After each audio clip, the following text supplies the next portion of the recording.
অনেকের টাকা আছে, পয়সা আছে, দেখবেন তারা হজ করতে পারে না, তার কপালে নসিবও নাই, টাকা চিন্তা করে, টাকা চলে যাবে। আল্লাহ কো বান্দা যখন আমার পথে টাকা খরচ করে, আমি আল্লাহ তাদের টাকাকে বৃদ্ধি করে দিই। সুবহানাল্লাহ বলেন।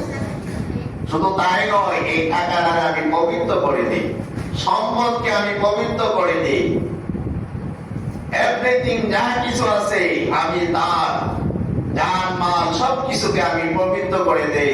আমার রাস্তায় যখন আমার বান্দারা কি করে, আমার রাস্তায় খরচ করে। আল্লাহু আকবার বলেন। আর আমরা করি কি কৃপণতা, আল্লাহ রাস্তায় দান করব না। আল্লাহর রাস্তায় যদি দান করি তাহলে টাকা পয়সা কি কমে যাবে, এটা হলো আমাদের মনের মধ্যে অনুভূতি, ভাব আসে। আমার আল্লাহ বলেন না, দুনিয়ার মানুষ তোমরা যখন আমার রাস্তায় টাকা পয়সা খরচ করবা, সেই টাকা পয়সা বিফলে যায় না। এই টাকার বিনিময়ে আমি আল্লাহ তোমাদের মালকে পবিত্র করে দেই। সুবহানাল্লাহ বলে। আমি আল্লাহ তোমাদের মালকে পবিত্র করে দেই। আমি আল্লাহ এই দানের কারণে তোমাদেরকে বিপদ আপদ থেকে আমি আল্লাহ হেফাজত করে রাখি। ও দুনিয়ার মানুষ, তোমরা বুঝো নাই, তোমরা যদি বুঝতাই তাহলে অবশ্যই আমার রাস্তার মধ্যে সব সময় টাকা পয়সা খরচ করতাম। আমার যুবক ভাইরা, আমরা এখন কি করব? আমরা এখন যারা খাইতে পারে নাই, যারা চলতে পারে নাই, আমরা তাদেরকে দান খয়রাত করব, ঠিক কিনা? যাদের হাত আছে, পা আছে, দেহের মধ্যে শক্তি আছে, এমন পুরুষ ভিক্ষা করে কি করে না? এই ভিক্ষা করে কি করে না? অনেক নারীরা আছে, তাদের শরীরের মধ্যে শক্তি আছে, তাদের শরীরের মধ্যে জোর আছে, কাজ করার ক্ষমতা আছে তার মধ্যে আছে, সে কাজ করতে চায় নাই, সে রাস্তাঘাটে ঘুরে ঘুরে মানুষের কাছে হাত পেতে ভিক্ষা করে। আল্লাহ রাসূল বলেছেন, এই ধরনের ভিক্ষা ইসলাম কখনো সমর্থন করে না। কে বলেছেন? আল্লাহ রাসূল। যাদের শক্তি আছে, কাজ করার ক্ষমতা আছে, যাদের কাজ করার ক্ষমতা আছে, যাদের শক্তি আছে, তারা কি করে জানেননি?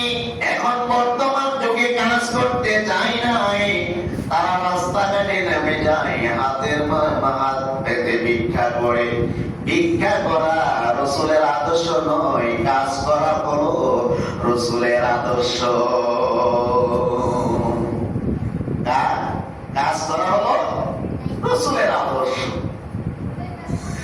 আমার নবী, আপনার নবী রাহমাতুল লিল আলামিনের কাছে একজন ভিক্ষুক আইসা হাত পাতলেন, ইয়া রাসূলুল্লাহ, নবী গো, ও মায়ার নবীজি, আমাকে ভিক্ষা দেন। কি দেন? ভিক্ষা দেন। তার শরীরের মধ্যে শক্তি ছিল, কাজ করার ক্ষমতা আছে, কাজ করার ক্ষমতা আছে। ওই ব্যক্তিটা নবীজির কাছে হাত পেতে বলেন, আল্লাহর রাস্তে আমাকে কিছু দেন। আমার নবী, আপনার নবী রাহমাতুল লিল আলামিন নবীজি বলেন, ও আল্লাহর বান্দা, তোমার তো শক্তি আছে, তুমি কাজ করার মতো তো তোমার ক্ষমতা আছে, তোমার হাত আছে, তোমার পা আছে, তোমার সব আছে। ও যুবক, তুমি কেন ভিক্ষা করো? তুমি কি কাজ করতে পারো নাই? ওই ভিক্ষুক বলল, ইয়া রাসূলুল্লাহ, নবী গো, ও মায়ার নবীজি, আমি তো কাজ পাই নাই, সেজন্য আমি ভিক্ষা করতে এসেছি। আমার নবী, আপনার নবী রাহমাতুল লিল আলামিন নবীজি কিছু টাকা দান করলেন, বললেন এই টাকা দিয়া তুমি একটা কোরআন কিনবা, আর এই অর্ধেক টাকা দিয়া তোমার ঘরের আসবাবপত্র কিনে নিবা। কি বললেন? একটা কোরআন কিনে দিলেন আর কিছু টাকা দিয়ে তার ঘরের খাবারের ব্যবস্থা করে দিলেন। আমার নবী, আপনার নবী রাহমাতুল লিল আলামিন নবীজি ডাক দিয়ে বললেন, ও আল্লাহর বান্দা, এই কোরআন দিয়ে তুমি জঙ্গলে গিয়ে কাঠ কাটবে। কি করবে? কাঠ কাটবে। কাঠগুলা বাজারে বিক্রি করে টাকা উপার্জন করবে, আর এই টাকা দিয়ে তোমার সংসার চালাইবে। এই কথা বলার পর আমার নবী, আপনার নবীর কথা শুনিয়া ওই ভিক্ষুক লোকটা আছে কি করলো জানেননি? সে চলে গেল। সে চলে গেল ওই কোরআন নিয়ে কাঠ কাটতে জঙ্গলে। কোথায় চলে গেল? জঙ্গলে চলে গেল। জঙ্গলে চলে গেল কাঠ কাটার। আমার বন্ধুরা, কাঠ কেটে তিনি কি করেন? বাজারে বিক্রি করেন। আমার নবী যেভাবে বলেছেন ওই আল্লাহর বান্দা সে সেভাবে কাজ করে। আমার বন্ধুরা, ওই ভিক্ষুক ব্যক্তি তিনি জঙ্গলে চলে গেলেন। জঙ্গলে গিয়ে তিনি কাঠ কাটেন, কাঠ কেটে বাজারে বিক্রি করেন। বাজারে বিক্রি করিয়া টাকাগুলা উপার্জন করিয়া সংসার চালাইতে শুরু করলো। অনেক দিন পরে আমার দয়াল নবীজিকে পাইলেন। ডাক দিয়ে বললেন, ইয়া রাসূলুল্লাহ, নবী গো,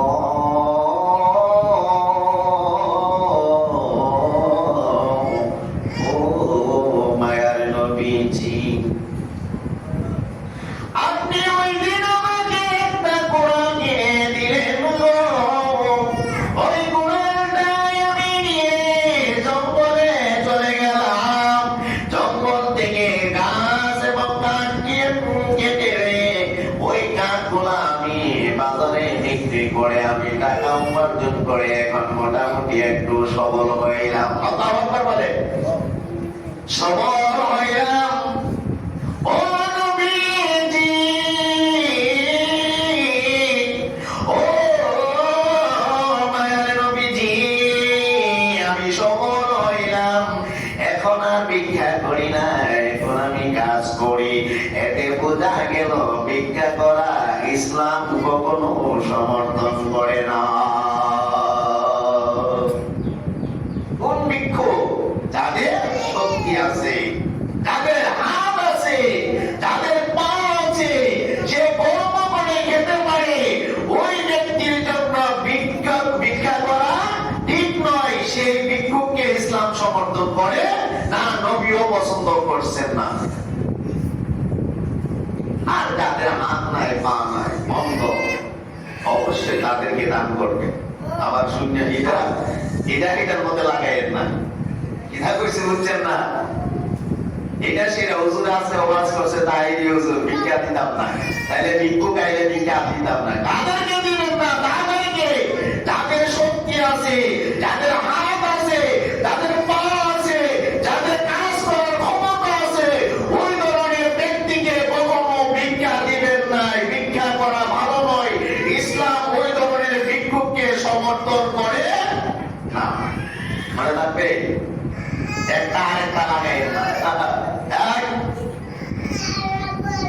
একটা আরেকটার মধ্যে লাগাই না। কোন বিয়ে আজকে কারণ না। এটা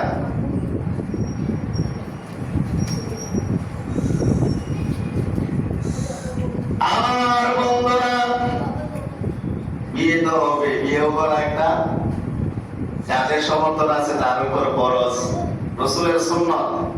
নামাজও পড়া ফরজ, বিয়ার লেগে নামাজ ছেড়ে দিয়েন না। আমার যুবকরা, বিয়ার জন্য নামাজ চাইলেন না, বিয়ার নামাজ পড়া বিয়া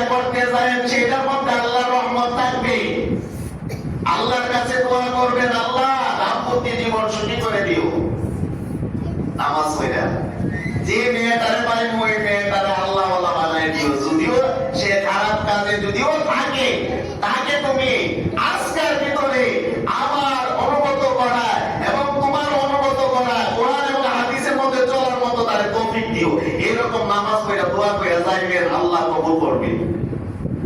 আর আনন্দ করে যাইবেন, কোন সময় কোন ঘটনা ঘটবে বলা যাবে না। আছে না নি যাত্রী কই যায় খাতে যায়নি, আমার কথা বল না কে বিয়া করতে গেছে, বউ গেছে, জামাইও গেছে, প্রিয় জুলি গেছে গা, কোথায় গেছে একবারে শেষ। দেখেন গত কয়েকদিন আগে একটা ঘটনা ঘটছে,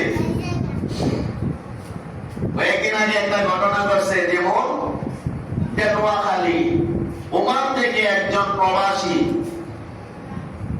ওমান থেকে একজন প্রবাসী সে 3 বছর পরে বাড়িতে আসছে, আসবে খবর দিল।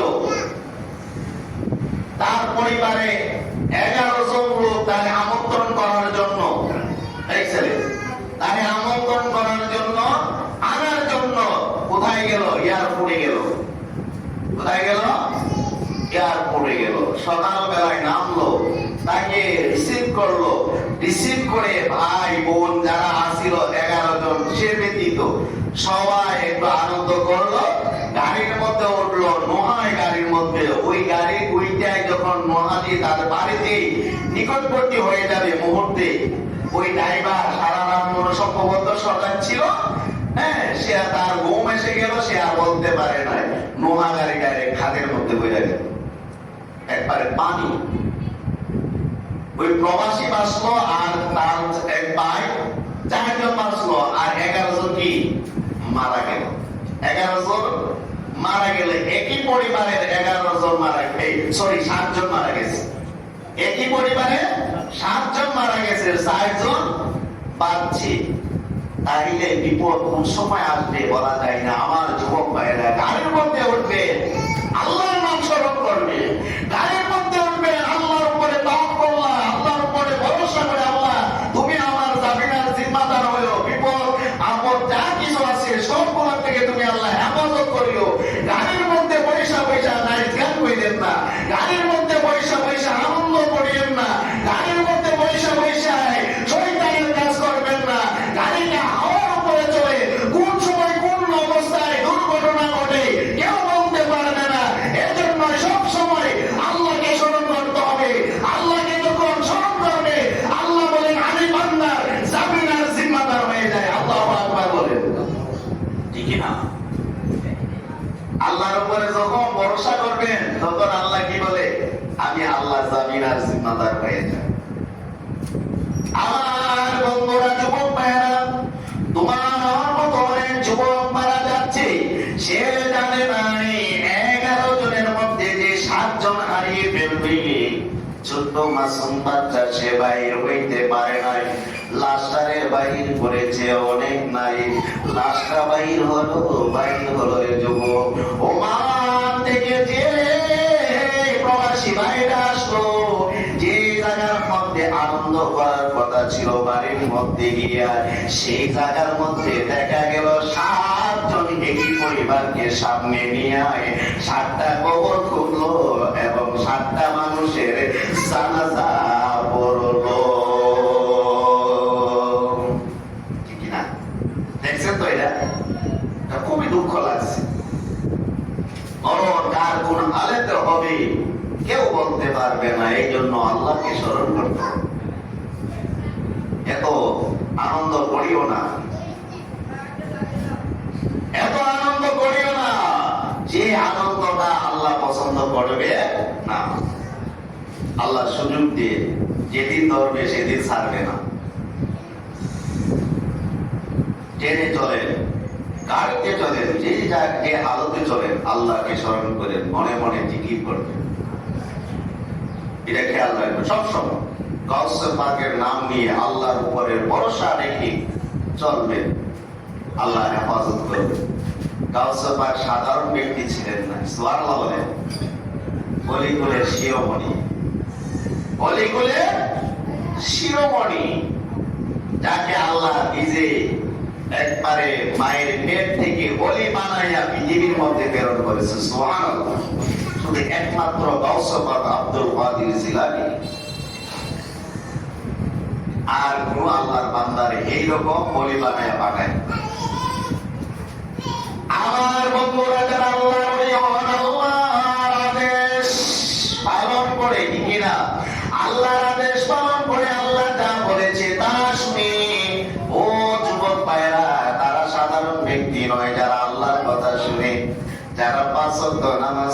দেখবেন আল্লাহ ওয়ালা যারা তারা নীরব নিস্তব্ধ থাকে, কথা কম বলে।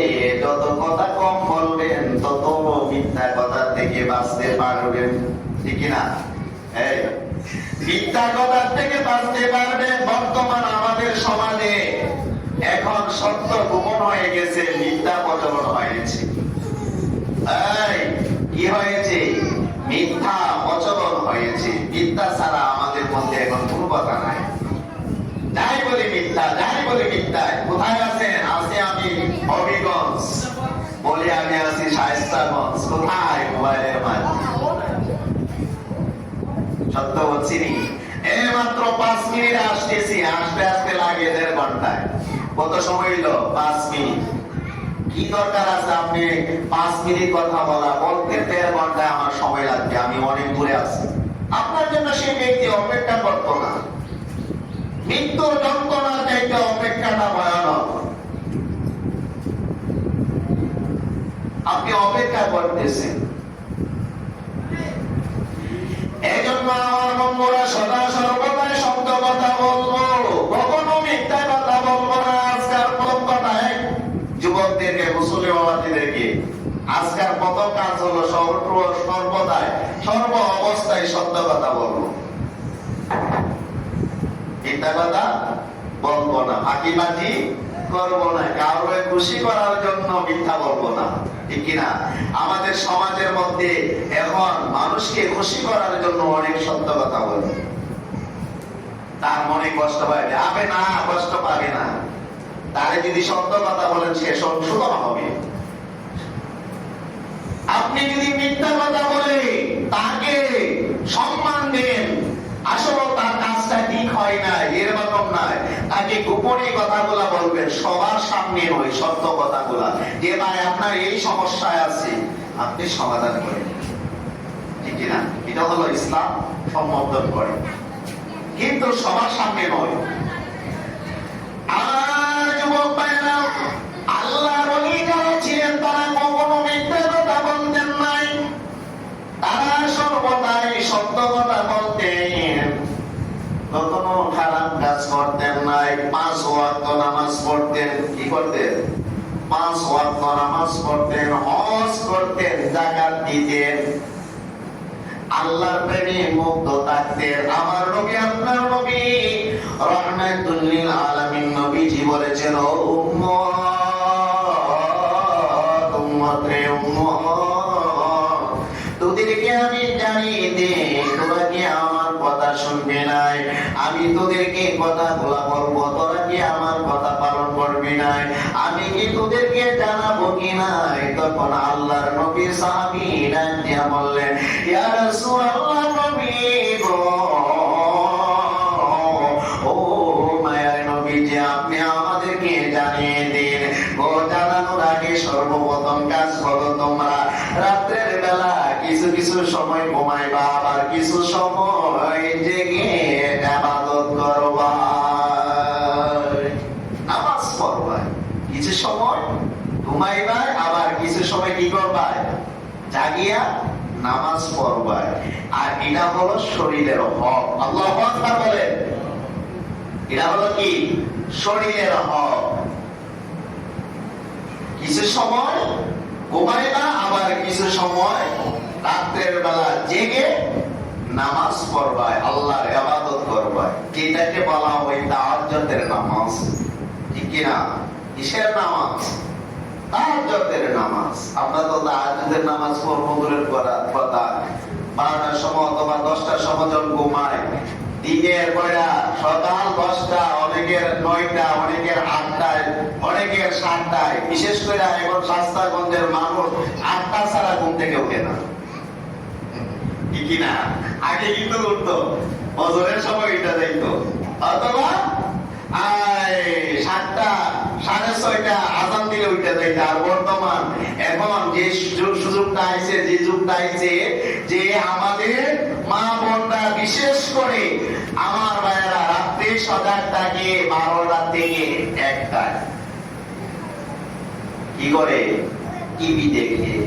তো ঘুম আসে না, একটু মোবাইল, টিভি, মোবাইল কি দেখে দেখবে ভালো জিনিস নাই, দেখবে আপনি হিন্দি যতগুলা ফিল্ম আছে, হিন্দি ফিল্ম গুলা দেখি কি ভারতের যতগুলা মারামারি, শ্বশুর শাশুড়ি মারামারি করে, যতগুলা স্বামী স্ত্রী মারামারি করে, স্বামী স্ত্রী স্ত্রীর পিছনে লাগিয়ে থাকে, স্ত্রী স্বামীর পিছনে লাগিয়ে থাকে, এই চ্যানেলগুলা তারা দেখে।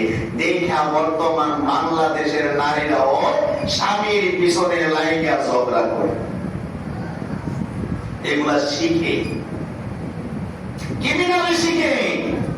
ভারতের যতগুলো ফিল্ম দেখবেন প্রত্যেকটা ফিল্মে ক্রিমিনালি শিক্ষা দেয়। এইগুলা আমাদের বাংলাদেশের নারীরাই দেখে দেখে শিখে আজকে সমাজের মধ্যে এবং পরিবারের মধ্যে অশান্তি সৃষ্টি করে। ঠিক কিনা আমার বাবারা? আমি তো টিভি দেখি নাই, আমি তো মোবাইল দেখি। আমি বললাম মোবাইলে কি দেখো? ভারতের ফিল্ম গুলা দেখে কত সুন্দর করে দেখাচ্ছে, ভালো লাগে।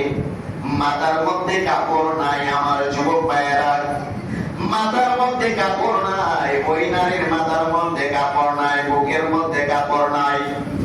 শুধু তাই নয়, পায়ের মধ্যে অর্ধেক কাপড়, বাকিটাও তো কাপড় নাই, সেটা বললাম নাই। আজকে দেখবেন সমাজের মধ্যে কোন কোন খারাপ কাজের মধ্যে কমই লিপ্ত হয় সামাজিক ভাবে। বলতে পারেন হুজুর কিভাবে একটা পুরুষ কখনো হাফ প্যান্ট পরা রাস্তাঘাটে চলবে না, ঠিক কিনা? ও যুবক ভাইরা, একটা পুরুষ খালি সারা রাস্তা দিয়ে ঘুরবে না, গেঞ্জি পরে ঘুরবে নাই, হাফ প্যান্ট পরে ঘুরবে নাই, রাস্তাঘাটে যাবে নাই। কিন্তু বর্তমান সমাজ নয়, এর আগে থেকে নারীরা দেখবেন নারীরা এইভাবে এই ব্রিটিশরাই এবং বিভিন্ন কাফের ইহুদি নাসারারা এইভাবে সিস্টেম কইরা মুসলমানকে ধোঁকা দেওয়ার জন্য, মুসলমানদের নারীদেরকে এগুলা শিক্ষা দেওয়ার জন্য এই কাজগুলা করে। একটা নারী দেখবেন যখন ফিল্ম করে তার শরীরের মধ্যে কাপড় থাকে না, আওয়াজ করে বলুন ঠিক কিনা? আমার কথা কথা গেলে আমরা কি দেখি দেখি না? তারপরে প্রশ্ন দেখি শব্দ দিছে দেখার জন্য হুজুর, এবং অনেক নারী দেখো চোখ হুজুর এই দিকে যাই দু, পুরুষও চোখ এই দিকে যা দু, মা চোখ দিছে তো যাইবার জন্য। দেখা কি না যায়, দেখা না যায় বলতে একবার দেখতে দেখে তাহলে বলতে হবে এগুলা। না দেখে কি বলা যাবে? আওয়াজ করবো না, ঠিক কিনা? না বলে আপনি না দেখে বলতে পারবেন, না শুনে কোন কথা বলতে পারবে। এই কথার মধ্যে ভুল হইতে পারে, এটার দ্বারা ধোঁকা হইতে পারে, আমারও ভুল হইতে পারে, আপনারা ভুল বুঝতে পারেন।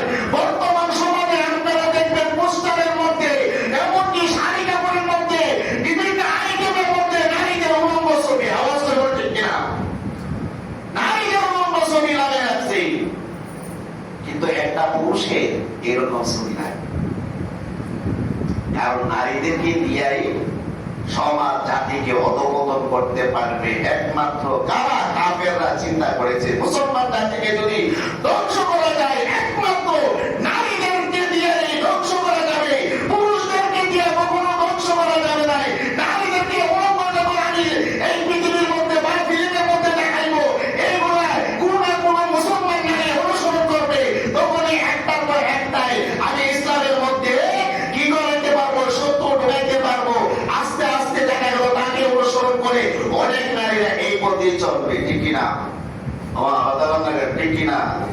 আমি সেদিন মাছ বাজারে গেছি, গত শনিবার মঙ্গলবার, আরে বাবা আমি বিজ্ঞানের লেগে হাত পারি না, গেছি বাজার পরে 11:30 সময় বিজ্ঞানের লেগে মাছ বাজারে চলা যায় না, এত ব্যক্তি আয়। আমরা বিদেশি হয়ে গেছে, বিজ্ঞান হয়ে গেছে রাস্তাঘাটে। বিদেশে কোথায় গেছে গা? শাশুড়ি শাশুড়ি আপনি তো যাইতেন না, শ্বশুরের আপনি জিতে আমি একটা ভালো লাগে না, বুঝছেন না? আমি নিজে যাই গিয়া ভালো একটা মাছ আনবো, মাছের তো এরার কারণে বেড়ে গেছে গা, মাছের দরটা এরার জন্য বেড়ে গেছে, এরা তো বুঝলো না। আর মাছ ব্যাপারী যারা আছে বেগটা এনে পাইলে এমনি মাশাআল্লাহ, যে জায়গা 10 টাকার কথা এই জায়গা 100 টাকা। আপনি 10 টাকা কম দিলেন, 20 টাকা কম দিলেন, দেখা গেল ঠিক না ম্যাডাম আমার তো অনেক এটার দাম অনেক অনেক, আপনি একটু আচ্ছা যান 5 টাকা বা 10 টাকা কম দিলেন দিয়া দেখা গেল যে মাছটা আপনি 300 টাকায় সেই মাছটারে 400 টাকায় কিনে আইনা মাছের দরকার হয়েছে। আমাদের এলাকা না, আমাদের এলাকা আমি দেখছি আবার আখাউড়া, হ্যাঁ তারা বস্তা ভরে পেঁয়াজ কিনা নেয়, তেল কিনা নেয় বিদেশিরা, বস্তা বইরা তেল নেওয়ার নারী পেঁয়াজ নেওয়ার দরকার আছে বলতো 1 মাসে 3 কেজি বা 2 কেজি নিলে তো চলে। বস্তা বইরা যদি পেঁয়াজ দেখা 1 ভিডিও যদি 100 জন বিদেশি তাহলে 100টা বস্তাতে এমনি দিয়ে যাবো, পেঁয়াজের দর তো এমনি বাড়বো, আপনি দাবার না কেন পেঁয়াজের দর কি এমনি বাড়বো। আর আপনি যদি পরিমাণ মতো আপনি পেঁয়াজ দিতেন, পরিমাণ মতো আলু দিতেন, পরিমাণ মতো দ্রব্যগুলো দিতেন, তাহলে এত দর হইতো না এই দ্রব্যের মালগুলা। মাইন্ড করবেন না প্রবাসী আমার ভাইয়েরা, আপনাদের বিশেষ করে স্ত্রীদেরকে বলবো সম্মান দিয়ে কথা বলছি, এটা বোঝানোর জন্য, আমি আপনাদেরকে নেগলেক্ট করার জন্য বলি না। ইসলাম যা বলেছে নারীদেরকে পর্দা থাকার জন্য ইসলাম বলেছে, ঠিকই না আমার ভাইরা? ইসলাম বলেছে কোথায়? নারীদেরকে পর্দা থাকার জন্য। এখন তো বর্তমান বুকরাও ফ্যাশন হয়ে গেছে, ঠিক কিনা? আমার কথা কথা কিনা? আমাদের দাদিরা দেখছি বুকরা মতো ঢিলা না, উপরে একটা কিটা থাকতো, এর উপর দিয়ে আরেকটা কাপড় থাকতো, জালিওলা থাকতো, এরপরে আরেকটা থাকতো, ঠিক কিনা? আর বর্তমান সেটা নাই, 1 ফিট বুকরা বইরা রাস্তাঘাটে মেয়েরা চলাফেরা করে,